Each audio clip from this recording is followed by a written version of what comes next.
warahmatullahi wabarakatuh. How are you student? Hope you are fine by the grace of Allah. Welcome to class 9. This is your first online class.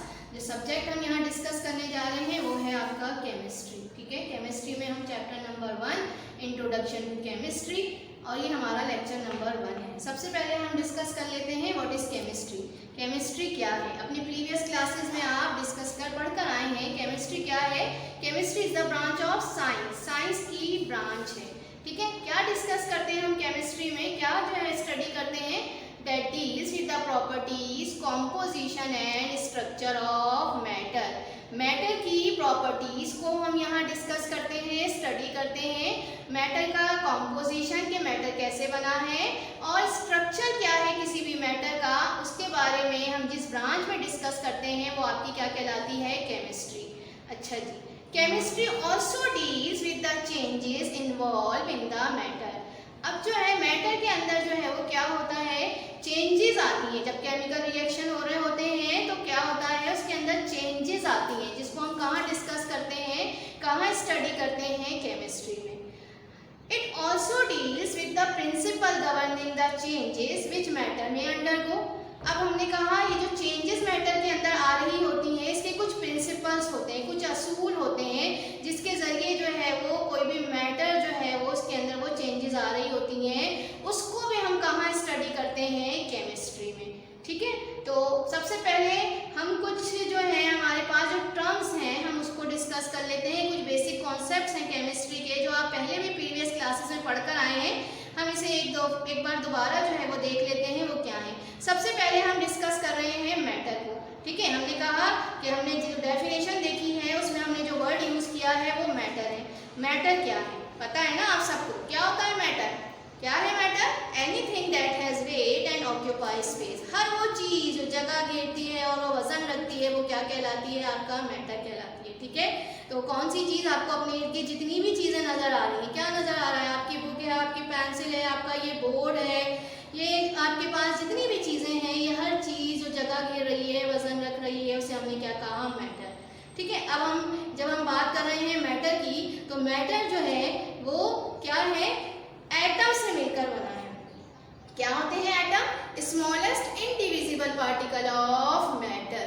ठीक है, जो सबसे smallest particle है जो indivisible है, मजीद उसे divide नहीं किया जा सकता किसी भी मैटर का, वो आपका क्या कहलाता है? एटम.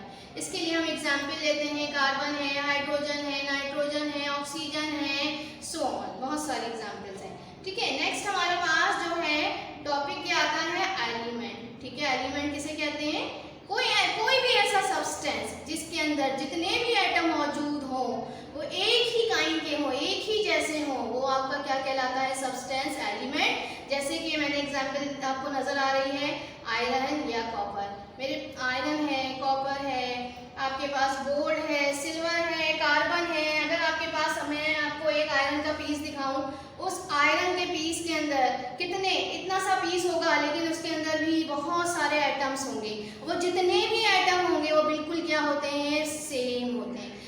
नेक्स्ट पॉइंट जो हम डिस्कस करें वो है कंपाउंड. ठीक है, what is compound? Substances having different kinds of atoms join together by a chemical reaction. क्या होते हैं आपके पास? वो सब्सटेंसेस जिनके अंदर क्या होते हैं? डिफरेंट काइंड के एटम्स होते हैं जो केमिकल रिएक्शन के जरिए आपस में जो है वो कंबाइन होते हैं. वो क्या कहलाता है? सब्सटेंस कंपाउंड कहलाता है. जैसे मैं इसकी एग्जांपल बताती हूँ, वाटर. ठीक है, वाटर का फॉर्मूला सबको पता है ना? क्या होता है वाटर का फॉर्मूला? GH2O. कितने एटम नजर आ रहे हैं आपको इसके अंदर? किसके? देखिए, 2 हाइड्रोजन एटम और 1 ऑक्सीजन एटम. तो ये दोनों डिफरेंट है. हाइड्रोजन और ऑक्सीजन एक दूसरे से क्या होते हैं? डिफरेंट होते हैं. तो एक खास रेशियो में ये एटम कंबाइन होते हैं. क्या रेशियो नजर आ रहा है? 2:1, यानी 2 हाइड्रोजन का एटम है, 1 ऑक्सीजन का एटम है. जब ये एक दूसरे के साथ केमिकल रिएक्शन के जरिए कंबाइन होते हैं तो ये क्या बन जाता है? ये सब्सटेंस क्या कहलाता है? कंपाउंड. ठीक है, कौन सा कंपाउंड? वाटर. इसी तरह से एक और एग्जांपल है हमारे पास कार्बन डाइऑक्साइड. ठीक है, कार्बन डाइऑक्साइड गैस है. इसमें भी आपको डिफरेंट काइंड के एटम नजर आ रहे हैं. कौन सा डिफरेंट काइंड है एटम्स के? एक कार्बन एटम है और 2 किसके एटम है? ऑक्सीजन के एटम है. तो ये जब आपस में मिलते हैं तो क्या बन जाता है? जो सब्सटेंस बनता है उसे हम कहते हैं कंपाउंड. किसका कंपाउंड है? Carbon dioxide. ठीक है, नेक्स्ट हम देखते हैं सोडियम क्लोराइड, कॉमन सॉल्ट. ठीक है, जो सॉल्ट हम यूजुअली यूज करते हैं वो सोडियम क्लोराइड है. सोडियम एटम है और एक कौन सा एटम है, क्लोरीन का एटम है।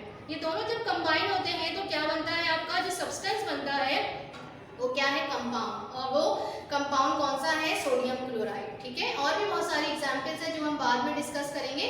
ठीक है, इसी तरह से हमारे पास हम जो है एक और चीज जो यहाँ पे डिस्कस करने जा रहे हैं वो क्या है, स्ट्रक्चर ऑफ एन एटम। अभी हमने एटम के बारे में डिस्कस किया, क्या होता है atom, smallest indivisible particle of matter. ठीक है, अब वो हम कह रहे हैं इतना छोटा पार्टिकल है जो कि हमें नजर भी नहीं आता, लेकिन इसके भी 3 फंडामेंटल पार्टिकल्स होते हैं। कौन सा, इलेक्ट्रॉन, प्रोटॉन एंड न्यूट्रॉन। ठीक है, इलेक्ट्रॉन, प्रोटॉन और न्यूट्रॉन क्या है, फंडामेंटल पार्टिकल्स ऑफ एटम है। तो ये देखिए, जिस तरह मैं आपको एक एटम, हाइड्रोजन एटम का मैंने यहाँ स्ट्रक्चर बना हुआ आपको नजर आ रहा होगा, तो क्या है ये न्यूक्लियस है। ठीक है, किसी भी एटम में क्या होता है, न्यूक्लियस होता है। उस न्यूक्लियस के अंदर क्या मौजूद होते हैं, प्रोटॉन और न्यूट्रॉन। ठीक है, और न्यूक्लियस के गेट जो चीज नजर आ रही है आपको वो क्या कहलाता है, एक्स्ट्रा न्यूक्लियर पार्ट, जिसे हम शेल भी कहते हैं, ऑर्बिट भी कहते हैं। इसमें क्या चीज रिवॉल्व कर रही होती है, घूम रही होती है, इलेक्ट्रॉन्स जो है वो घूम रहे होते हैं। ठीक है, अब जब हम किसी भी एटम की बात करते हैं, जैसे ये हाइड्रोजन एटम है, उसके अंदर आपके पास जो इलेक्ट्रॉन होता है, जो क्या होता है, नेगेटिवली चार्ज पार्टिकल है, और क्या करता है, revolve around the nucleus. Nucleus के गेट क्या कर रहा है, घूम रहा है शेल और ऑर्बिट में। ठीक है, नेगेटिवली चार्ज है इलेक्ट्रॉन और रिवॉल्व करता है around the nucleus of an atom. Next हम देखते हैं प्रोटॉन। प्रोटॉन कहाँ मौजूद है, न्यूक्लियस में, और इसमें कौन सा चार्ज होता है, पॉजिटिवली चार्ज। पॉजिटिव चार्ज होता है किसके अंदर, प्रोटॉन में। कहाँ मौजूद है, nucleus of an atom. Next आपने देखा इसके अंदर स्ट्रक्चर में न्यूट्रॉन, तीसरा फंडामेंटल पार्टिकल है न्यूट्रॉन। कहाँ मौजूद है, ये भी कहाँ मौजूद है, न्यूक्लियस में मौजूद है। न्यूक्लियस में नजर आ रहा है आपको, और आपके पास इसके अंदर किसी क्या होता है, neutral. Neutral mean no charge, कोई चार्ज नहीं होता। ठीक है, तो इलेक्ट्रॉन नेगेटिवली चार्ज है, प्रोटॉन पॉजिटिवली चार्ज है, और न्यूट्रॉन क्या होता है, न्यूट्रल।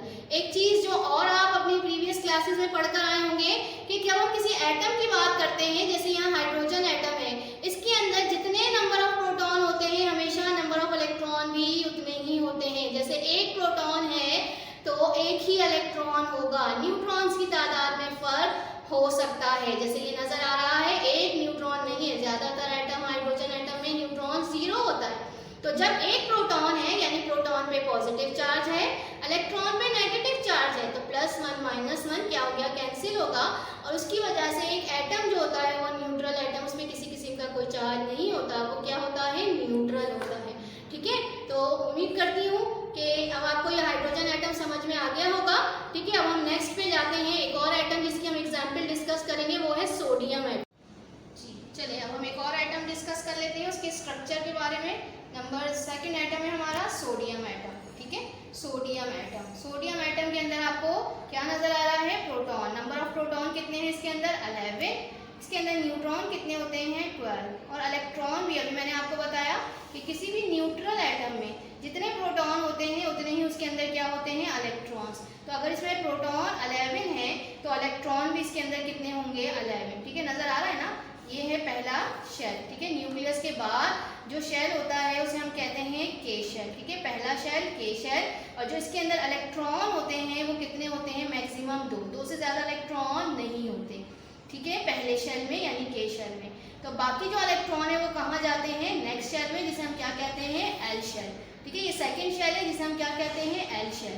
तो इसके अंदर जो मैक्सिमम कैपेसिटी होती है इलेक्ट्रॉन की वो कितनी होती है, 8। ठीक है, तो अब आपको इसमें 8 इलेक्ट्रॉन नजर आ रहे हैं, 2 4 6 और 8। कितने हो गए, 8 ये, और ये 2 कितने हो गए, 10। अभी भी एक इलेक्ट्रॉन बाकी है, कैपेसिटी खत्म हो गई, तो वो एक इलेक्ट्रॉन कहाँ जाएगा, इसके बाद एक और शेल है जिसे हम क्या कहते हैं, एम शेल। ठीक है, वो एक इलेक्ट्रॉन आपको यहाँ नजर आ रहा है। तो इलेक्ट्रॉन भी इसके अंदर कितने हो गए, 11। प्रोटॉन भी 11, इलेक्ट्रॉन भी 11। Proton positively charge, electron negatively charge. तो क्या होगा, +11 -11 कैंसिल हो गया, न्यूट्रॉन्स मौजूद नहीं, न्यूट्रॉन्स में चार्ज नहीं होता। तो एक एटम जो है वो क्या होता है, न्यूट्रल एटम जो है उसके अंदर किसी किस्म का कोई चार्ज मौजूद नहीं होता, नंबर ऑफ प्रोटॉन और इलेक्ट्रॉन इक्वल होने की वजह से। ठीक है जी। तो अब हम एक और टर्म इसको, जो मैंने आपको पूरा स्ट्रक्चर बताया, इस स्ट्रक्चर के जरिए आपको मैं कुछ और टर्म्स बताती हूँ। क्या है एटॉमिक नंबर। एटॉमिक नंबर क्या होता है ये भी आप पीछे पढ़कर आए होंगे। एटॉमिक नंबर किसे कहते हैं? Number of proton in an atom. किसी भी एटम के अंदर जो नंबर ऑफ प्रोटॉन होते हैं वो उसका क्या कहलाता है? Atomic number. जैसे अभी हमने हाइड्रोजन में देखा प्रोटॉन कितना है इसके अंदर? 1 है, तो इसका एटॉमिक नंबर क्या होगा? 1। ठीक है, सोडियम की बात की थी, कितने बताया मैंने? प्रोटॉन 11, तो इसका एटॉमिक नंबर क्या होगा? 11। इसी तरह से और भी बहुत सारे हैं, जैसे कार्बन है, इसका एटॉमिक नंबर 6 है, यानी इसके अंदर कितने प्रोटॉन होंगे? 6। ऑक्सीजन का एटॉमिक नंबर 8 है, क्यों? क्योंकि इसके अंदर प्रोटॉन्स कितने होते हैं? 8। एक और टर्म देख लेते हैं हम, मास नंबर। मास नंबर क्या होता है? मास नंबर कहते हैं sum of proton and neutron in a nucleus of an atom is called mass number. Nucleus जो है वो एटम का, जो न्यूक्लियस है इसके अंदर जो ये प्रोटॉन और न्यूट्रॉन है इसका जो सम होता है वो आपका क्या कहलाता है? Mass number. जैसे हम हाइड्रोजन की बात करते हैं, एक प्रोटॉन है, न्यूट्रॉन मौजूद नहीं होता, तो इन दोनों का सम क्या होगा? 1 + 0 किसके इक्वल होता है? 1 के। तो मास नंबर कितना हो गया हाइड्रोजन का? 1। कार्बन की बात करते हैं, इसके अंदर प्रोटॉन कितने हैं? 6। ठीक है, अभी हमने पीछे देखा 6। इसके अंदर न्यूट्रॉन भी कितने होते हैं? 6। तो 6 + 6 कितना हो गया? 12। मास नंबर क्या हो गया? 12। ऑक्सीजन की बात करते हैं, ऑक्सीजन के अंदर जो है वो आपके पास अभी हमने देखा था प्रोटॉन कितने हैं? 8। न्यूट्रॉन भी इसके अंदर क्या होते हैं? 8। ज्यादातर एटम के अंदर जितने प्रोटॉन होते हैं उतने ही न्यूट्रॉन होते हैं, लेकिन जरूरी नहीं है। प्रोटॉन और न्यूट्रॉन्स की तादाद में फर्क हो सकता है, लेकिन इलेक्ट्रॉन हमेशा, जितने नंबर ऑफ प्रोटॉन होंगे इलेक्ट्रॉन भी हमेशा उतने ही होते हैं। न्यूट्रॉन्स की तादाद में फर्क हो सकता है। जैसे अभी हमने किसमें देखा था? हाइड्रोजन में देखा था, प्रोटॉन और इलेक्ट्रॉन तो एक है लेकिन न्यूट्रॉन एक नहीं है, न्यूट्रॉन क्या है? 0 है। हमने सोडियम में देखा था इलेक्ट्रॉन और प्रोटॉन तो 11 है, बट न्यूट्रॉन कितना है इसके अंदर? 12। तो डिफरेंट नजर आ रहा है ना आपको। लेकिन अभी जब मैं बात कर रही थी कार्बन की, तो कार्बन के अंदर जो प्रोटॉन्स होते हैं वो कितने होते हैं? 6। और इसके अंदर इलेक्ट्रॉन भी यकीनन 6 होंगे, न्यूट्रॉन भी इसके अंदर कितने होते हैं? 6। ऑक्सीजन की बात करते हैं, प्रोटॉन इसके अंदर है 8, इसके अंदर इलेक्ट्रॉन भी यकीनन 8 है, और न्यूट्रॉन भी इसके अंदर क्या होते हैं? 8 होते हैं। तो ये क्या हो गया आपका? Mass number. चलिए होमवर्क नोट कर लीजिए। आज का जो आपका होमवर्क है, लर्न एंड राइट डेफिनेशन। जितनी डेफिनेशंस आज हमने पढ़ी हैं, इन्हीं डेफिनेशंस को आपको लिखना भी है और याद भी करना है। चलिए अब हम रजिस्टर देख लेते हैं कि आपको अपना रजिस्टर कैसे मेंटेन करना है। केमिस्ट्री के लिए आप लोगों को ये रजिस्टर लेना है और इस तरह से आपको इस पर कवर चढ़ा के जो है वो नाम, क्लास, सेक्शन और सब्जेक्ट लिखना है। ठीक है, अब इसके बाद जो है वो फर्स्ट पेज आप उसमें अपना इंट्रोडक्शन, नाम वगैरह लिख के, नेक्स्ट पेज जो है वो आप किसके लिए बनाएंगे? इंडेक्स के लिए। ठीक है, कम से कम आप कितने पेजेस? 1 2 3 4 पेजेस का जो है वो आपने इंडेक्स बनाना है। इसके बाद इसके नेक्स्ट पेज पे आप हेडिंग डाल दीजिएगा। आज जो हमने बेसिक कॉन्सेप्ट स्टार्ट किया है, तो बेसिक कॉन्सेप्ट्स ऑफ केमिस्ट्री की हेडिंग डालने के बाद डेफिनेशंस लिखना शुरू करेंगे। डेट के साथ जो है वो काम करना है आपको। हेडिंग्स डालने के लिए आपके पास ब्लैक मार्कर का इस्तेमाल करेंगे और ब्लू से ब्लू मार्कर से अंडरलाइन करेंगे। सेंट्रलाइज डेफिनेशंस हैं तो सेंट्रलाइज लिखना है, पता है आप लोगों को। ठीक है, तो इस तरह से ये डेफिनेशंस आपको लिखनी है। जो आज की डेफिनेशन हमने पढ़ी हैं वो डेफिनेशंस आपको ये लिखनी है। ठीक, चलिए जी, उम्मीद करती हूँ कि आज का लेक्चर और काम आपके अच्छी तरह से समझ में आ गया होगा। अल्लाह हाफिज़।